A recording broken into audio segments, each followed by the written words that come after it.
कृष्णाय वासुदेवाय हरये परमात्मने प्रणतक्लेशनाशाय गोविन्दाय नमो नमः। रामाय रामभद्राय रामचन्द्राय वेधसे रघुनाथाय नाथाय सीताय पतये नमः। श्री सीतालक्ष्मण भरतशत्रुघ्न हनुमल समेत श्रीरामचन्द्रस्वामिने नमः। यत्र यत्र रघुनाथकीर्तनं तत्र तत्र कृतमस्तकाञ्जलिं बाष्पवारि परिपूर्णलोचनं मारुतिं नमत രാക്ഷസാന്തകം. ഗുരുവായൂരപ്പ ശരണം. അപ്പോൾ നമ്മൾ 14 കൂടി ചെയ്തു. അതായത് എന്താ സീത പറഞ്ഞെന്ന് സുമന്ത്രരുടെ ദശരഥനോട് പറയുകയാണ്. ഭർത്താവിൻ്റെ അച്ഛനമ്മമാരുടെ പാതാരവിന്ദത്തിൽ ഞാൻ നമസ്കരിക്കണതായി അറിയിക്കണേ എന്ന് കരഞ്ഞും കൊണ്ട് കണ്ണിൽ നിന്ന് ജലം ഒഴുകിക്കൊണ്ട് മുഖം താഴ്ത്തിക്കൊണ്ട് സീത പറഞ്ഞു എന്നല്ലേ നമ്മൾ പറഞ്ഞു നിർത്തിയത്.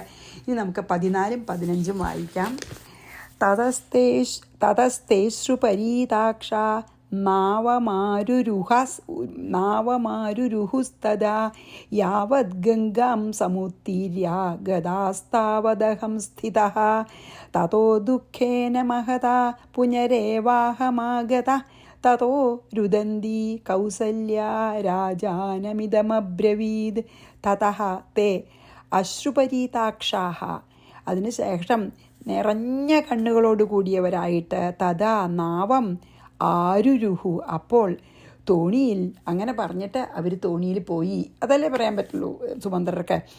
അത് പറഞ്ഞു, ഇങ്ങനെ കണ്ണ് നിറഞ്ഞ് ഒഴിഞ്ഞുകൊണ്ടുള്ള സീതയോടുകൂടി അവർ ആ തോണിയിൽ കയറി, ആരോഹണം ചെയ്തു. ആരുരുഹു, തോണിയിൽ കയറി. യാവത് ഗംഗാം സമുത്തീര്യ ഗദാഹ താവത് അവർ ഗംഗയെ കടന്ന് പോണ വരെ, ഗംഗ അതായത് കണ്ണിന്ന് ദൃഷ്ടിന്ന് മറയുന്ന വരെ എന്ന് തന്നെ പറയാം. ഗംഗാനദി പിന്നെ ക്രോസ് ചെയ്ത് അപ്പുറത്തെ എത്തി അവരെ കാണാതാകുന്നവരെ എന്ന് തന്നെ പറയാം. അവരെ ഗംഗ കടന്ന് പോണ വരെ അഹം സ്ഥിത, ഞാനവിടെ നിന്നു. തതഹ മഹതാ ദുഃഖന, എന്നിട്ട് എനിക്ക് അടക്കാൻ വയ്യാത്ത ദുഃഖത്തോടു കൂടിയിട്ട് അഹം പുനഃ ഏവ ആഗത, ഞാൻ പിന്നെതാ ഇവിടെ എത്തി. തതഹ രുദന്തി കൗസല്യ, അപ്പോൾ കരഞ്ഞുകൊണ്ടിരിക്കണ കൗസല്യ രാജാനം ഇതം അബ്രവീത്, കൗസല്യം കേൾക്കുന്നുണ്ട് സുമന്ത്രർ പറഞ്ഞതേ.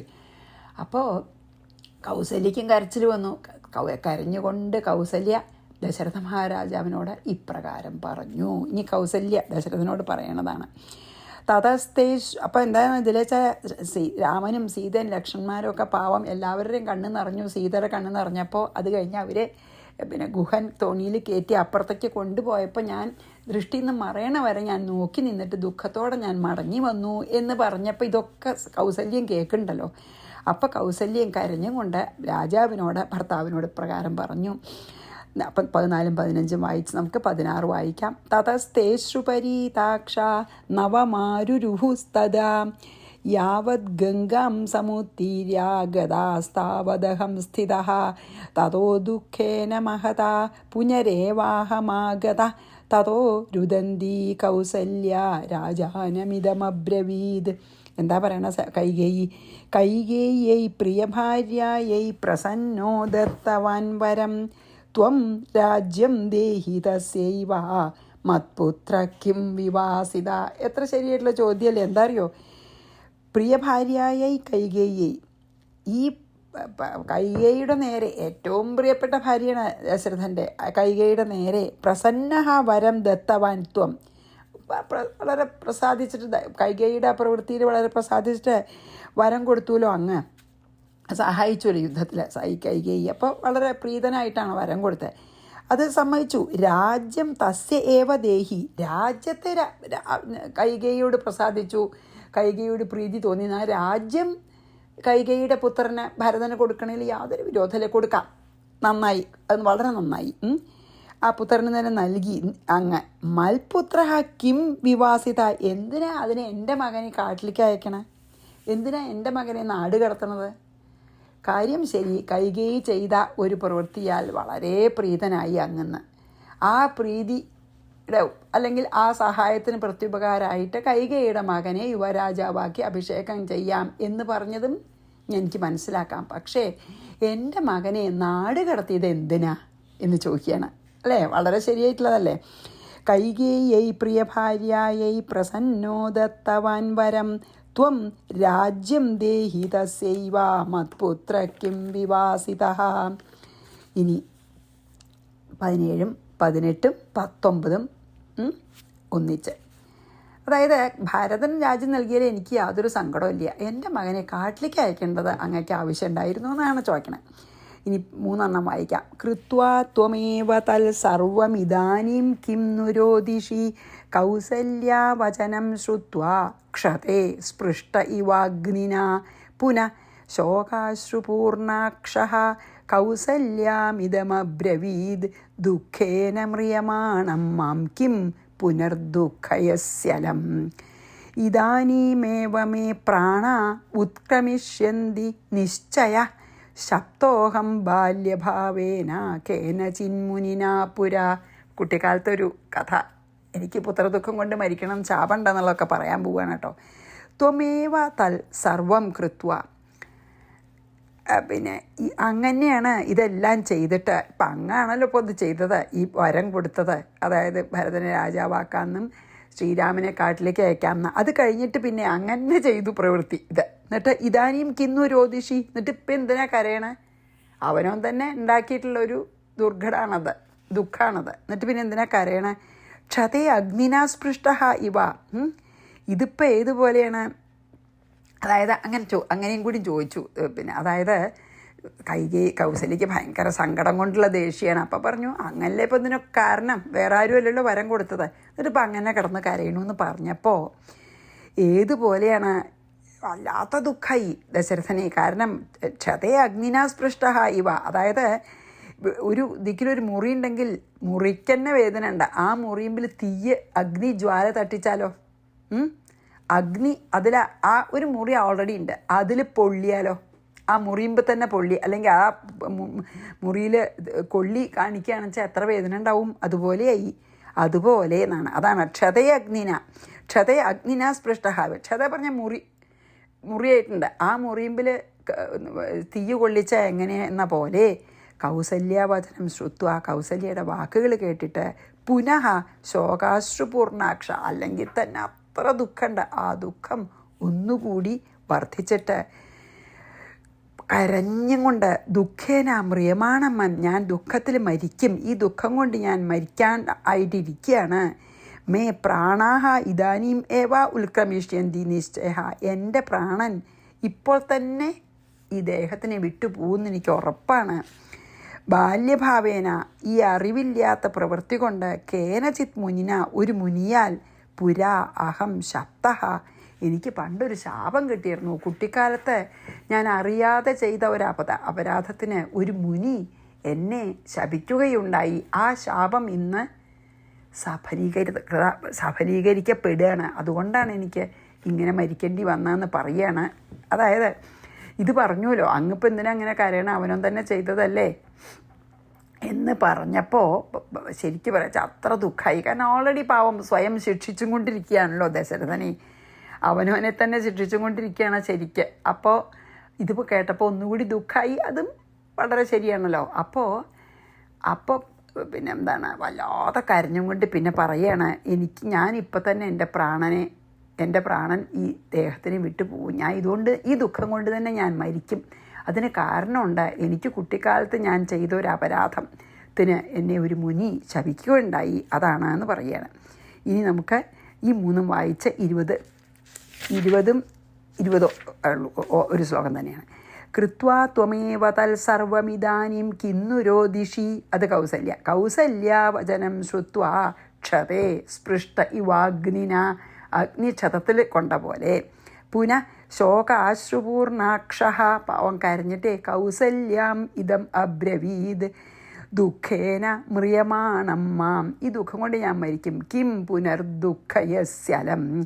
ഇദാനീമേവ മേ പ്രാണ ഉൽക്രമിഷ്യന്തി നിശ്ചയ. ഈ ദുഃഖം കൊണ്ട് തന്നെ എൻ്റെ പ്രാണൻ എൻ്റെ ശരീരത്തിനെ വിട്ടുപോകും. ശപ്തോഹം ബാല്യഭാവേന കേനചിന്മുനിനാ പുരാ. പണ്ട് കുട്ടിക്കാലത്ത് തന്നെ ഒരു മുനി ശപിച്ചിട്ടുണ്ട്. പുരാഹം യൗവനെ ദൃപ്തശ്ചാപബാണധരോ നിശി അചരം മൃഗയാസക്തോ നദ്യാസ്തീരെ മഹാവനേ. യൗവനെ ദൃപ്ത ചാപബാണധര അഹം. യൗവനത്തിൽ ആ യൗവനത്തിൻ്റെ ഒരു തിളപ്പുണ്ടാവുമല്ലോ, ഗർവമൊക്കെ. ആ യൗവന തിളപ്പിൽ ഞാൻ എപ്പോഴും നായാട്ടിനൊക്കെ പോവും. അതാണ് ചാപബാണധര പറഞ്ഞത്. നായാട്ടിന് പോലൊക്കെ എനിക്ക് വളരെ പ്രധാനമായിരുന്നു ആ കാലത്ത്. അപ്പോൾ ചാപബാണങ്ങളൊക്കെ ധരിച്ചിട്ടുള്ള ഞാൻ മൃഗയാസക്ത, നായാട്ടിൽ വളരെ ഔത്സുക്യമുള്ളവനായിട്ട് നദ്യ തീരെ മഹാവനെ, ഒരു നദിയുടെ തീരത്തുള്ള മഹാവനത്തിൽ നിശി അചരം, ഞാനിങ്ങനെ രാത്രി സഞ്ചരിച്ചു. പണ്ടത്തെ എങ്ങനെയാണ് ശാപം കിട്ടിയെന്നുള്ള കഥ പറയുകയാണ്. ഞാൻ എൻ്റെ യൗവനത്തിൽ, അന്നത്തെ എൻ്റെ ആ യൗവന തിളപ്പിൽ എനിക്ക് നായാട്ടിനൊക്കെ വലിയ ഔത്സുക്യമായിരുന്നു. അപ്പോൾ ഒരു ദിവസം രാത്രി ഒരു മഹാവനത്തിൽ ഞാൻ നായാട്ടിനായിട്ട് പോയി. അപ്പോൾ നമുക്ക് 21 പുരാഹം യൗവനേ ദൃപ്തശ്ചാപബാണധരോ നിശി അചരം മൃഗയാസക്തോ നദ്യാസ്തീരെ മഹാവനേ. ഇനിയോ 21 തത്രാർദ്ധരാത്രസമയേ മുനി കശ്ചിത് തൃഷാർദിതഃ പിപാസാർദിതയോഃ പുത്രോ ജലമാനേതുമുദ്യതഃ. തത്ര അർദ്ധരാത്രസമയേ, അവിടെ അർദ്ധരാത്രി ആയപ്പോൾ, രാത്രി ഇങ്ങനെ ചുറ്റി നടക്കുകയാണ് നായാട്ടിന് മൃഗങ്ങളെ കൊല്ലാനായിട്ട്. അന്നൊക്കെ രാജാക്കന്മാരുടെ ഒരു വിനോദമാണത്. പിപാസാർദിതയോഹോ, ദാഹിച്ച് വലയണ. അങ്ങനെ രാത്രി ദശരഥ മഹാരാജാവ് നായാട്ടിന് നടക്കുന്ന സമയത്ത് പിപാസാർദിതയോഹോ, ദാഹിച്ച് വലയുന്ന മാതാപിതാക്കൾ, സ്വന്തം അച്ഛനമ്മമാരുടെ പുത്രനും തൃഷാർദിത, വളരെ ദാഹം അയാൾക്കുണ്ട്, അങ്ങനെ ആയിട്ടുള്ള കശ്ചിത് മുനി, ഒരു മുനി, അതായത് ഒരു മുനിയും അച്ഛനമ്മമാരും കൂടി ആ കാട്ടിൽ താമസിക്കുന്നുണ്ട്. അപ്പോൾ അച്ഛനമ്മമാർക്ക് രാത്രി 12 മണിക്കൊക്കെ അല്ലെങ്കിൽ അർദ്ധരാത്രി ദാഹിക്കണമെന്ന് പറഞ്ഞു. മകനും ദാഹമുണ്ട്. അപ്പം ആ വെള്ളം എടുക്കാനായിട്ട് ജലം ആനേതു ഉദ്യത, ജലം എവിടെയാണെന്ന് അന്വേഷിച്ച് എടുക്കാൻ വേണ്ടി ഒരു ചെറിയൊരു തടാകമോ അല്ലെങ്കിൽ ഒരു അരുവിയിൽ നിന്ന് വരണ വെള്ളമോ കണ്ടിട്ടുണ്ടാവും.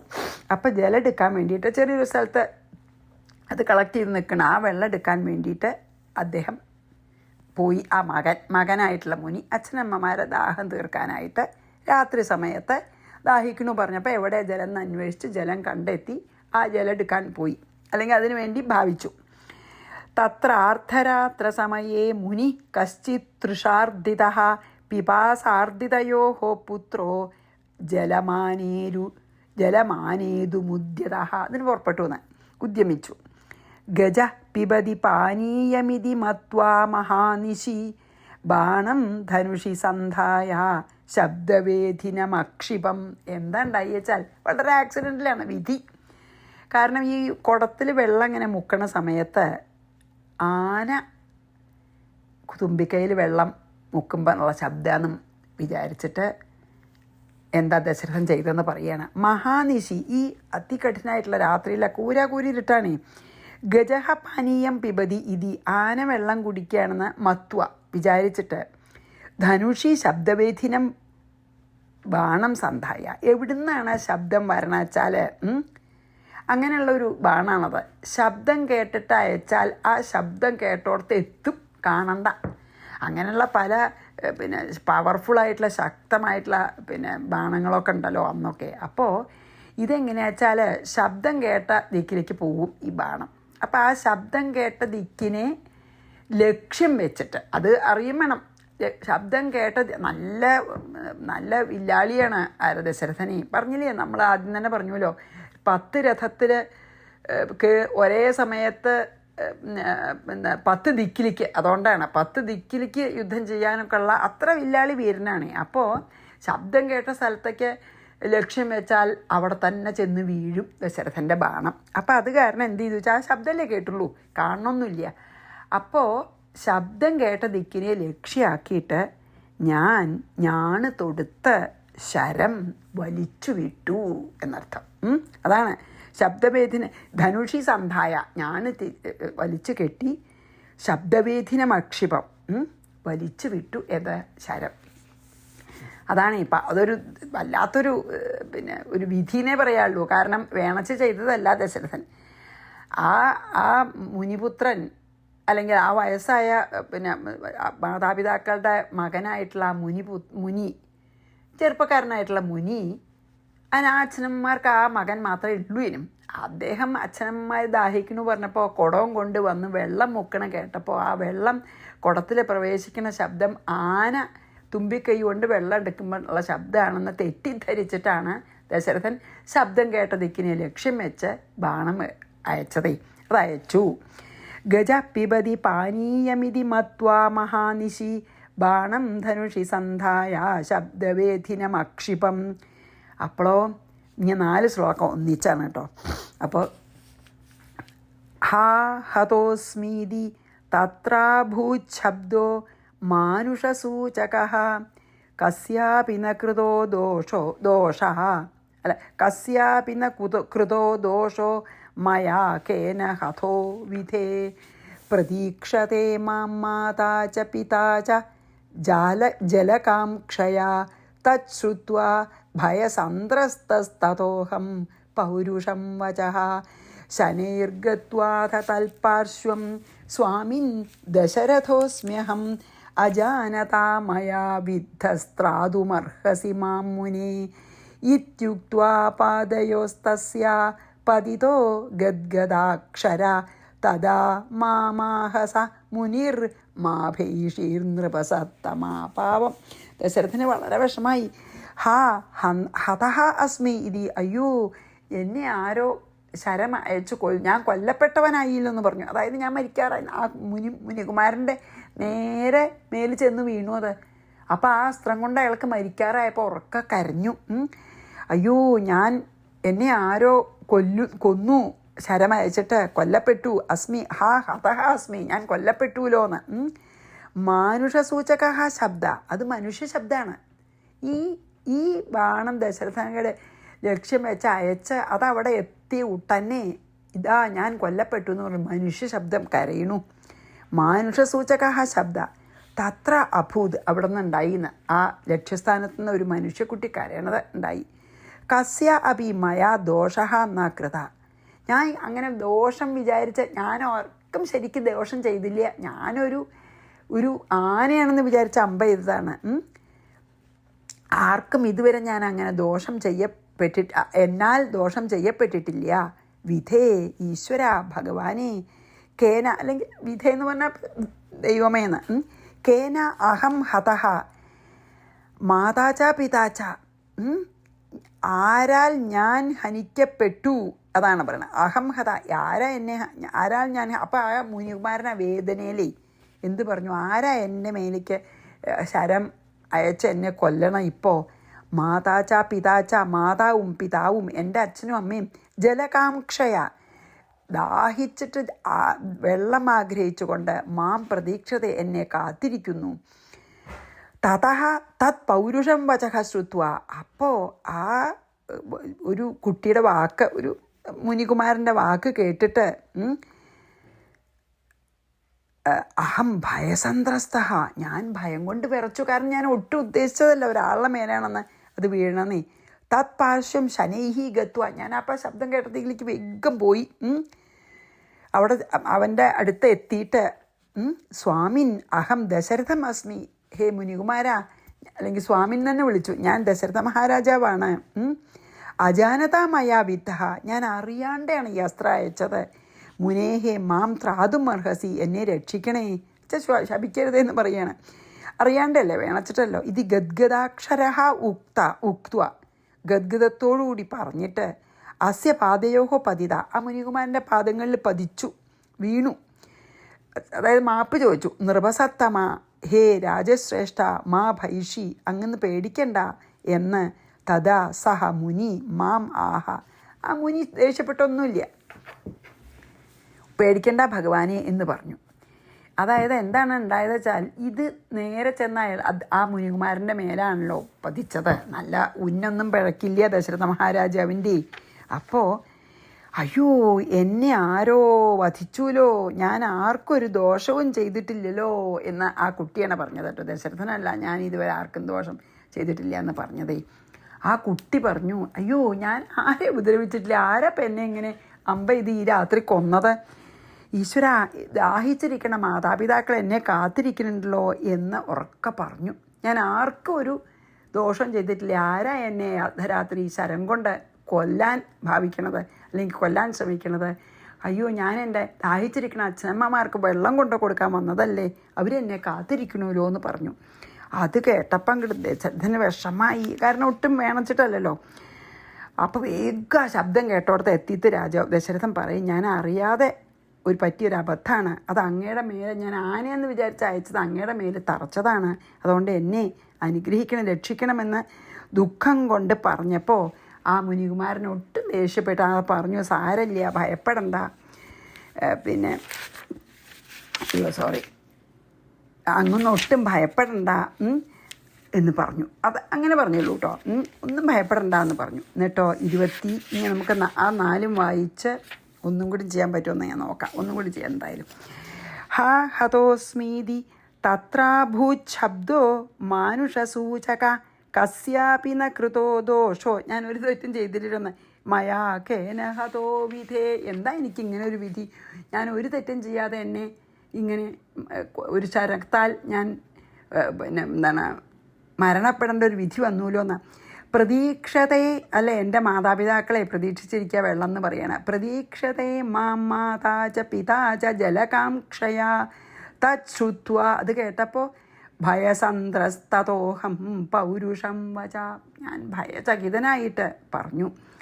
ശനൈർഗത്വാഥ തത്പാർശ്വം. വേഗം അദ്ദേഹത്തിൻ്റെ അടുത്ത് എത്തിയിട്ട് പതുക്കെ നാണിക്കുക ശനൈർച്ചാൽ.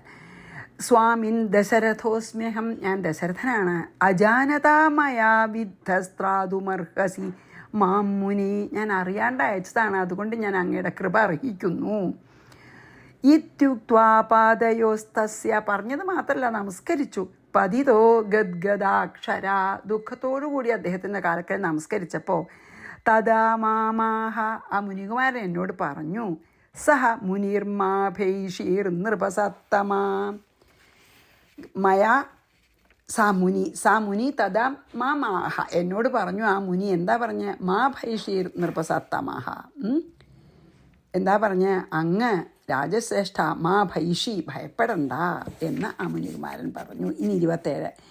ബ്രഹ്മഹത്യാസ്പൃശേന ത്വം വൈശ്യോഹം തപസി സ്ഥിത പിതരൗ മാം പ്രതീക്ഷേതേ ക്ഷുത്രിഭ്യം പരിപീഡിതൗ.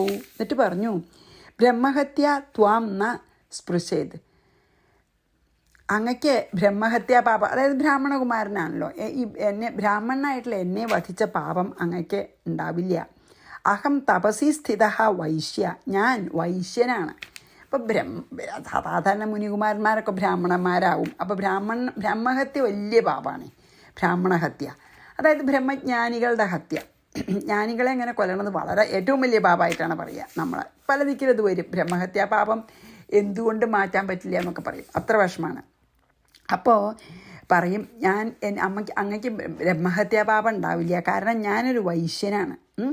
ഞാൻ തപസ് ചെയ്യുന്നൊരു വൈശ്യനാണ്, ഞാൻ ബ്രാഹ്മണനല്ല. എനിക്ക് ബ്രഹ്മജ്ഞാനം ലഭിച്ചിട്ടില്ല. അല്ലെങ്കിൽ ക്ഷുത്രിഭ്യാം പരിപീഡിതവും. ഞാൻ വിശപ്പിനാലും ദാഹത്തിനാലും ദുഃഖിച്ചിരിക്കുന്ന പിതരവും മാം പ്രതീക്ഷിത. ഒരു ബുദ്ധിമുട്ടേ ഉള്ളൂ, എൻ്റെ അച്ഛനമ്മമാരെ അവിടെ വിശപ്പുകൊണ്ടും ദാഹം കൊണ്ടും പൊരിഞ്ഞ് എന്നെ കാത്തിരിക്കുകയാണ്. അതാണ് പറഞ്ഞു, അങ്ങക്ക് ബ്രഹ്മഹത്യാ പാപമൊന്നും ഉണ്ടാവില്ല, ബിക്കോസ് ഞാൻ വൈശ്യനാണ്. അപ്പോൾ പക്ഷേ എൻ്റെ അച്ഛനമ്മമാരവിടെ വിശപ്പും ദാഹവുമായിട്ട് എന്നെ കാത്തിരിക്കുന്നു. എന്നെ കാത്തിരിക്കുന്നുണ്ട് അവിടെ, വളരെ ദുഃഖിതരായിട്ട്. എന്താ വരാത്തച്ചിട്ടേ. പക്ഷെ അങ്ങ് ബ്രാഹ്മണനെ കൊന്ന പാപം അമ്മയ്ക്കില്ല എന്ന് പറഞ്ഞു.